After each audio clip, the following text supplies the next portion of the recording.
The message arrived on a dying ship, its hull scarred by weapons fire and trailing plasma like cosmic blood. Inside, the last survivors of the Centauri coalition gasped their final warnings to Earth. They're coming. The Corthans. Run. Hide. Or fight like we couldn't. Commander Isabella Martinez stood before the United Earth Defense Council, her dark eyes reflecting the holographic display of the destroyed Centauri vessels. 18 years of military service hadn't prepared her for this moment. The images spoke of a brutality that transcended ordinary conflict. Entire worlds reduced to atomic ash, billions of lives extinguished in methodical genocide. The Corthan hegemony, Admiral Zhang began, his weathered face grave in the dim light of the underground chamber, has conquered 37 star systems in the last decade. Their technology exceeds anything we've encountered. Their methods. He paused, jaw tightening. They don't seek submission. They seek domestication. The Corthans were living nightmares, evolved from apex predators on a world of eternal darkness. Their bodies, a terrifying fusion of chitinous armor and crystalline sensory organs, housed minds that viewed other species as nothing more than cattle to be culled or enslaved. They didn't build an empire, they cultivated a hunting ground. Isabella's voice cut through the silence. Show them again. The Centauri defense footage. The hologram shifted, displaying the final stand of a Centauri battle fleet. Their ships, supposedly among the most advanced in known space, barely scratched the Corthan dreadnoughts before being torn apart by weapons that bent reality itself. We have 18 months, Isabella continued. Maximum. That's how long before their expansion brings them to our doorstep. We can't run. There's nowhere left to hide. We can't negotiate. They don't see us as worthy of dialogue. So we do what humanity has always done when backed into a corner. We change the rules. The council chamber erupted in murmurs as Isabella activated her own data pad. The image that appeared above the table caused even the most hardened military officials to lean forward. Project Thanatos, she announced. A ship unlike anything ever built. Not just a vessel, but a statement. Humanity will not go quietly into the dark. The design was revolutionary. While other species had focused on matching Corthan technology, Isabella's team had gone in the opposite direction. They would build something the Corthans couldn't comprehend. A ship that merged quantum mechanics with human unpredictability, powered by an artificial intelligence that could outthink the rigid, hierarchical Corthan battle doctrine. We've spent 5 years in secret development, Isabella explained.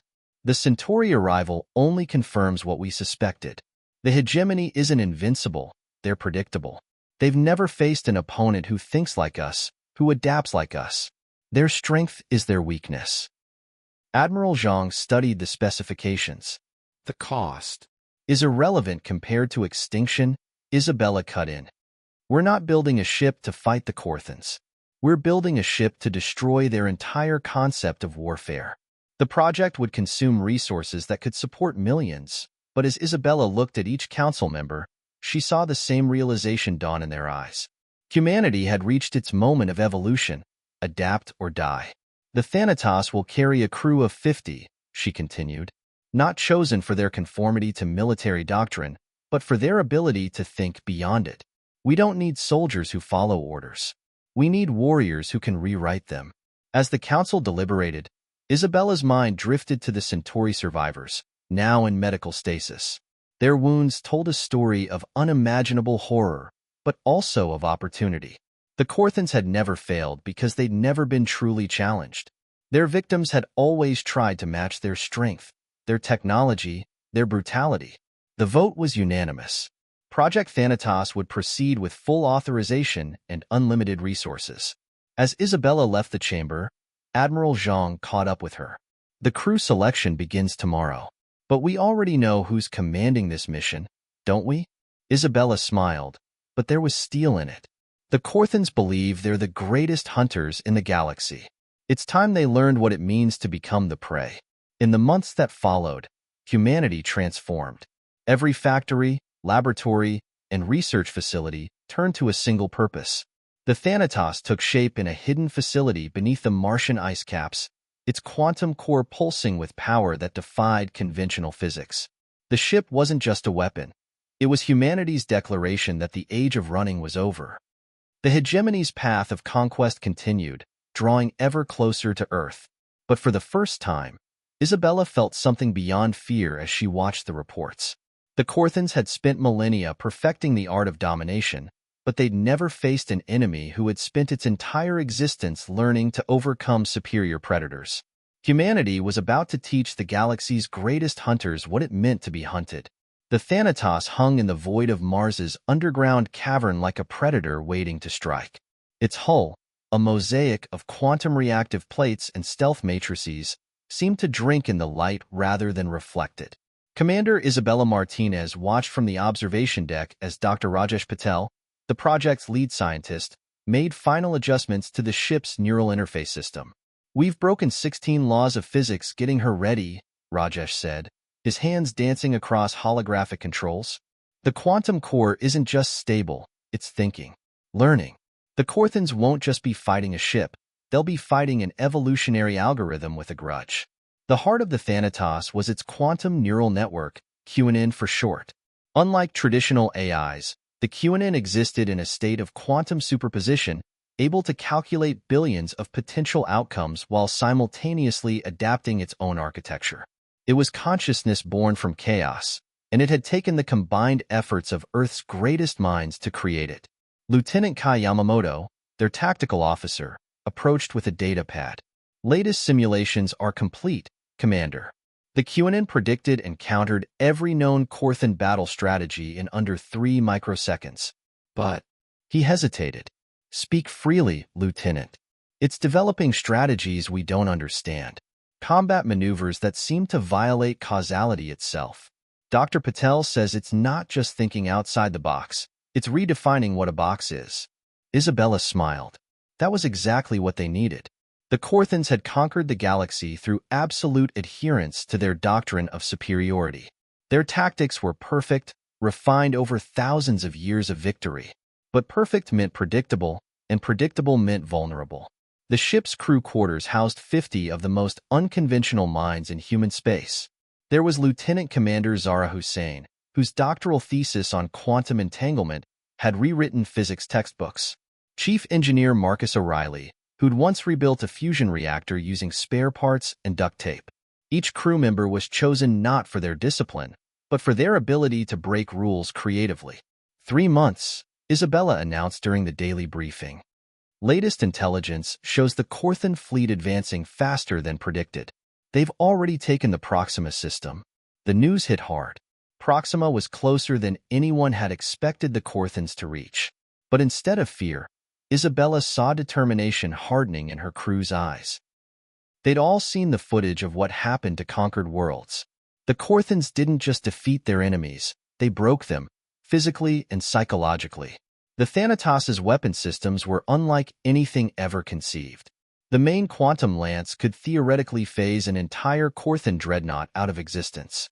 The defensive systems included probability shields that made the ship exist in multiple locations simultaneously. But the true weapon was the ship's unpredictability. "They've never lost," Zahra said during a late-night strategy session. "Not once in recorded history. Their entire society is built on the certainty of victory. What happens to a species like that when they face defeat?" They got their answer sooner than expected. A Korthan scout ship, pushing deeper into human space than any before it, detected unusual energy readings from Mars. The response was immediate and predictable. They attacked. The Thanatos' first real combat test came in the asteroid belt. The Korthan scout, a vessel that could have easily destroyed a small fleet, never saw what hit it. The QNN predicted its attack pattern, and the Thanatos simply ceased to exist in normal spacetime, reappearing inside the scout shields. The quantum lance didn't just destroy the Korthan ship, it erased it from reality itself. Analysis of the brief engagement revealed something fascinating. In the moments before destruction, the Korthan vessel had attempted to transmit a message back to its fleet. The content was simple but revealing, impossible. That's their weakness, Isabella realized. Their certainty, their absolute faith in their superiority. We don't need to match their strength, we need to shatter their worldview. The next weeks were a blur of final preparations. The QNN grew more sophisticated with each simulation, developing combat strategies that even its creators couldn't fully comprehend. The crew drilled relentlessly, learning to trust the ship's seemingly impossible suggestions. Then came the news they'd been dreading. A massive Korthan fleet had entered the Sol system's outer reaches. But instead of panic, the crew of the Thanatos felt only readiness. They had built something unprecedented, a ship that was part weapon, part philosophical argument, designed to prove that humanity's greatest strength was its ability to imagine the impossible. In her quarters, Isabella recorded what might be her final personal log. The Korthans believe they're invincible because they've never faced an enemy who could think beyond the boundaries of conventional warfare. They've spent millennia perfecting their hunt, but they've forgotten something crucial on Earth. Even apex predators eventually met their match. Not in strength, but in creativity. We're about to remind them that evolution isn't just about becoming stronger. Sometimes, it's about becoming impossible. The Thanatos powered up its quantum core, its hull shimmering with possibilities. In the command chair, Isabella gave the order that would begin humanity's counterhunt. Let's show them what impossible looks like. The ship vanished from normal space, leaving behind only a ripple in reality and a promise of what was to come. The Korthan defense station loomed against the backdrop of a dying star, its crystalline spires pulsing with energy drawn from the stellar core. To any conventional scanner, the Thanatos didn't exist, a ghost ship moving through the void, its quantum state fluctuating between reality and possibility.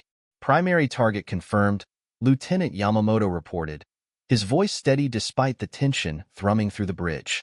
Station Cracks 7, the hegemony's primary shipyard in this sector. Current production, 3 dreadnoughts, 8 cruiser-class vessels. Isabella studied the tactical display, watching the intricate dance of Korthan patrol ships. Their movements were precise, mathematical, and utterly predictable to the QNN's evolving algorithms. Status of the quantum core?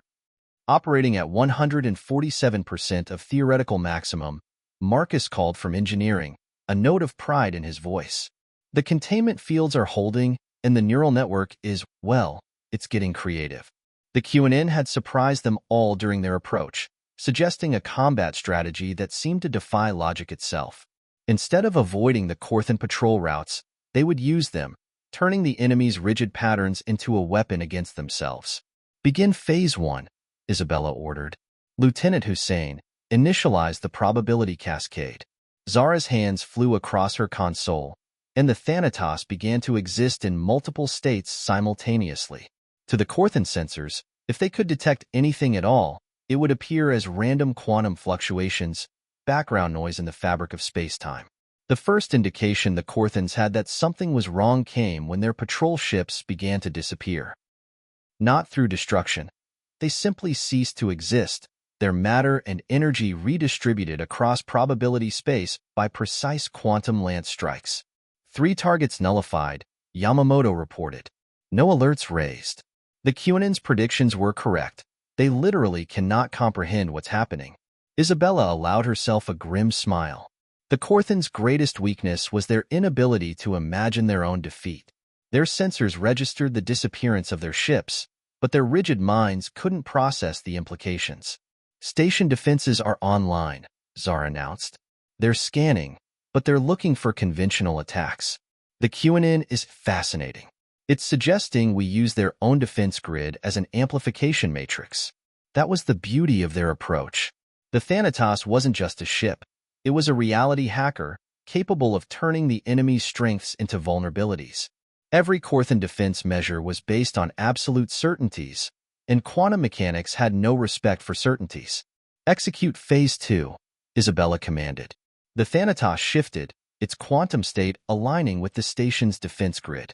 Energy began to flow, not through conventional channels, but through the very uncertainties the Korthans had tried to eliminate from their systems. The station's crystalline spires began to resonate, their perfect symmetry becoming their undoing. The QNN had discovered that at certain quantum frequencies, Korthan technology became exponentially more susceptible to probability manipulation. They're finally responding, Yamamoto reported, a touch of dark humor in his voice. Their command channels are interesting. They're refusing to believe their own sensor data. The concept of quantum warfare simply doesn't exist in their tactical databases. The station's communication array erupted in a burst of panicked transmissions. For the first time in recorded history, the Korthan hegemony was facing an enemy they couldn't categorize, couldn't predict, and couldn't fight conventionally. Message from the station commander, Zara announced. They're demanding we show ourselves. They're insisting this is impossible, that we must be using some form of illusion technology. Isabella leaned forward in her command chair. Send them our reply. Full quantum broadcast. Let them see exactly what they're facing. The Thanatos shimmered into visible existence, its hull rippling with quantum possibilities. To the Korthan sensors, it must have appeared like a nightmare made real. A ship that existed and didn't exist, that followed laws of physics they had never imagined possible. Their reaction is exactly as the QAnon predicted, Yamamoto said. Complete tactical paralysis. Their entire command structure is built on certainty. When faced with true uncertainty, they're falling apart. The station's defenses, the pride of Korthan military engineering, turned against themselves in a cascade of quantum feedback. Ships under construction in the shipyards began to phase in and out of reality, their unfinished hulls becoming quantum probability clouds. Final phase, Isabella ordered. Show them the true meaning of impossible. The Thanatos' quantum lance powered up, not as a weapon of destruction, but as a tool of transformation. The beam struck the station's core, and reality itself seemed to hold its breath. The massive structure didn't explode or break apart. It simply ceased to be certain about its own existence.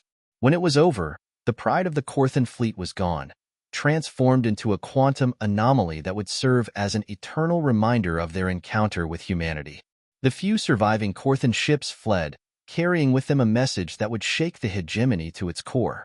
They were no longer the apex predators of space. Message incoming from Earth Command, Zara reported. They're detecting massive fleet movements throughout Korthan space. The hegemony they're pulling back, consolidating their forces. Isabella nodded. They had achieved more than a military victory. They had introduced doubt into a society built on absolute certainty. The hunt had truly begun, and for the first time in their history, the Korthans were about to learn what it meant to be afraid. Plot a course for their next major installation, she ordered. The hegemony wanted to teach the galaxy about fear. Let's show them what they've been doing wrong all these years. The Thanatos vanished again, leaving behind a transformed battlefield and a shattered certainty that would echo through the Korthan Empire like a promise of things to come. The Thanatos drifted through the quantum shadows of Korthan space, its presence rippling through reality like a stone cast into the pool of certainty. 3 months had passed since their first strike, and the hegemony was changing. Fear, an emotion foreign to their species for millennia, had begun to infect their perfect order. Intercept from deep signal analysis, Zara reported, her voice tight with controlled excitement. We're picking up something unprecedented, disagreement in the Korthan command structure. Isabella studied the decoded transmissions. The hegemony's leadership was fracturing, their unity shattered by the introduction of doubt. Some advocated for full retreat and consolidation. Others demanded increasingly desperate offensive actions. The certainty that had been their foundation was crumbling. Commander, Marcus called from engineering, the QNN has detected something unusual. There's a pattern in their fleet movements that doesn't match any known Korthan behavior. The tactical display shifted, showing the movements of hegemony ships throughout their territory. What had once been precise, methodical patterns now showed signs of chaos, except for one sector, deep in their core systems. They're protecting something, Yamamoto observed. Something more important than their military installations or resource worlds. The QNN's analysis pulsed across their screens, its quantum calculations revealing a truth that had eluded all previous intelligence gathering. The Korthans weren't just an empire. They were a carefully engineered society, maintained through technological means. Set course for Sector 09, Isabella ordered. Maximum quantum stealth. We're going to find out what they're hiding. The journey took them deeper into Korthan space than any non-hegemony ship had ever ventured. Along the way, they encountered something unexpected. Other ships, hiding in the quantum shadows. Survivors of conquered species who had learned to exist in the spaces between certainty. A transmission reached them, encoded in quantum fluctuations that only the Thanatos could detect. Children of Earth, we have waited for ones like you. The hegemony's heart can be reached, but its truth may break your resolve. The messenger was Captain Nix of the Shadowed Fleet, a loose confederation of resistance fighters who had discovered their own ways to fight the impossible. Her species had been among the first conquered by the Korthans, and they had spent generations learning the enemy's deepest secrets. The hegemony isn't natural, Nix explained during a secure quantum conference. The Korthans you fight are engineered beings, created by their ancestors to be perfect predators. But perfection has a price. They must constantly maintain their genetic and psychological purity through technological means. The truth unfolded like a dark flower. At the heart of Korthan space lay the Nexus, a vast complex of biological and quantum technology that maintained the entire species' artificial evolution. Without it, the careful engineering that made them apex predators would begin to break down.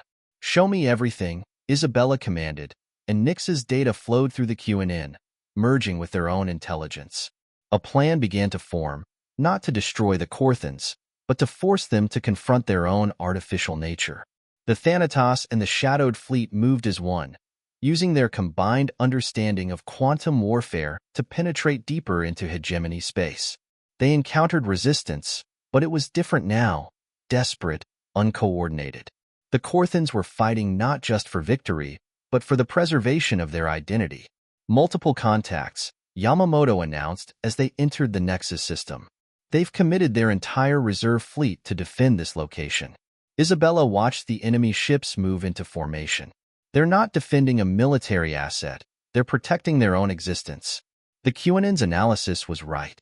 Without the Nexus, they'll be forced to evolve naturally, to face uncertainty as all species must. The battle that followed would be remembered as the moment the hegemony's mask of perfection finally cracked. The Thanatos, now fully evolved beyond its original design through the QAnon's quantum learning, moved through their defenses like a ghost through walls. Every certainty they tried to enforce became a weakness to exploit. "We've reached the Nexus," Zara reported. "But Commander, the QAnon is showing something unexpected. The facility isn't just maintaining their current state, it's preventing their natural evolution. They've been trapped in this form, unable to adapt or change." Isabella felt a shift in her understanding of their enemy. The Korthans weren't just conquerors, they were prisoners of their own perfection, locked in an evolutionary dead end by their ancestors' design. "Prepare the quantum lance," she ordered, "but not for destruction. We're going to give them something they've never had, the freedom to be uncertain." The Thanatos' weapon fired, not to destroy the Nexus, but to transform it. The quantum energies rewrote the facility's purpose, breaking the locks that held the Korthan species in stasis. For the first time in their history, they would face true evolution, with all its uncertainties and possibilities. Across Korthan space, the change was immediate and profound. The rigid certainty that had defined their society began to dissolve, replaced by something they had never experienced: choice. "Message from Captain Nix," Zara announced. "The Shadowed Fleet is detecting mass surrenders throughout hegemony space. The Korthans, they're experiencing individual thought for the first time in their history." Isabella stood at her command station, watching as the greatest empire in known space transformed not through destruction, but through liberation from its own perfection. "Send a message to Earth Command," she ordered. "Tell them we've discovered something profound. The opposite of fear isn't courage, it's the freedom to change." The Thanatos hung in space above the transformed Nexus, its mission evolving from one of warfare to something far more complex. They had come to fight monsters, only to find beings imprisoned by their own perfection. Now began the real challenge, helping a species learn to live with uncertainty. The quantum storms that rippled through Korthan space marked the end of an era. The Thanatos, now joined by ships from a dozen liberated species, watched as the greatest empire in known history underwent a metamorphosis unlike anything the galaxy had witnessed. "Transformation progress at 78%, Zara reported, monitoring the cascade of changes spreading through Korthan society. The QNN is tracking millions of individual variations in their genetic structure. They're not just changing, they're diversifying. Isabella stood before the command viewport, watching the swirling quantum energies that had once been the Nexus. What they had initiated wasn't just the fall of an empire. It was the birth of something entirely new. Message from the Korthan High Council, Yamamoto announced, surprise evident in his voice. Or what's left of it. They're requesting dialogue. The transmission showed how far things had already changed. The Korthan leader who appeared on screen was physically different from those they had first encountered. Subtle variations in structure, less rigid, more adaptive. But the most striking change was in their eyes. Where once there had been only cold certainty, now there was something like wonder. We remember what we were, the Korthan leader, who called herself Nexera, began. But we're becoming something else. Something we choose to be, rather than what we were forced to be. Many of our people are afraid. Some are angry. But others are experiencing hope for the first time. The liberation had triggered not just genetic change, but cultural transformation. Across Korthan space, individuals were making choices their species hadn't been capable of for millennia. Some chose to maintain their traditional forms, others embraced radical change, but all now had something they'd never possessed: agency. We're detecting massive fleet movements, Marcus reported, but not military formations. They're returning home. All across their former empire, Korthan ships are withdrawing from conquered worlds. The Shadowed Fleet, under Captain Nix's command, had already begun helping former subject worlds rebuild. But something unprecedented was happening. Some Korthans were choosing to stay, not as conquerors, but as allies in reconstruction. The QNN has completed its final analysis, Zara announced. The changes are self-sustaining now. Even if the Nexus was rebuilt, they could never go back to what they were. They've experienced free will, there's no undoing that. Isabella received a private transmission from Earth Command. The news was better than they dared hope. The withdrawal of Korthan forces had created a power vacuum, but instead of chaos, something remarkable was emerging. Former subject species, led by the survivors of the Shadowed Fleet, were forming a new kind of alliance, one built on mutual support rather than dominance. Commander, Yamamoto called out, we're picking up something unusual from deep space. Quantum signatures we've never seen before. The signals came from beyond known space. Other species, watching from the shadows, who had stayed hidden from the hegemony's reach. Now they were emerging, drawn by the news that the impossible had happened. The perfect predators had chosen to evolve. The galaxy is changing, Captain Nix observed during their final conference. What you started here, with one ship and an impossible idea, has triggered a transformation no one could have predicted. Isabella looked at her crew, each face showing the weight and wonder of what they'd accomplished. They had set out to save humanity from extinction, but they'd achieved something far greater. They'd proven that even the most rigid systems could change, that fear could be overcome not through superior force, but through the courage to imagine alternatives. Send a message to all ships, Isabella ordered. The mission of the Thanatos is complete, but our real work is just beginning. We didn't just break an empire. We've helped birth a new era. Now we need to help it grow. The Thanatos' quantum core hummed with power, but no longer for war. They had new purposes now: exploration, diplomacy, helping guide the transformation they'd initiated. The former hegemony was becoming a laboratory of possibility, each world and species finding its own path forward.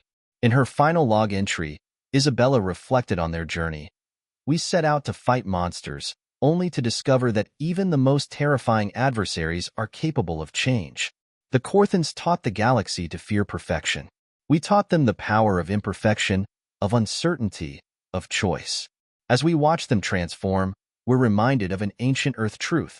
The most important battles aren't won through force, but through the courage to imagine something better. The ship that had been built as humanity's last hope became instead its greatest ambassador, a symbol of what was possible when fear was answered not with more fear, but with the determination to break the chains of certainty and embrace the unknown. As the quantum storms cleared, revealing a changed galaxy, the Thanatos set course for new horizons.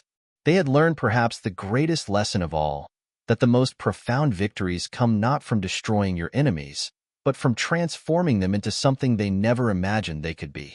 The age of fear was over. The age of possibility had begun.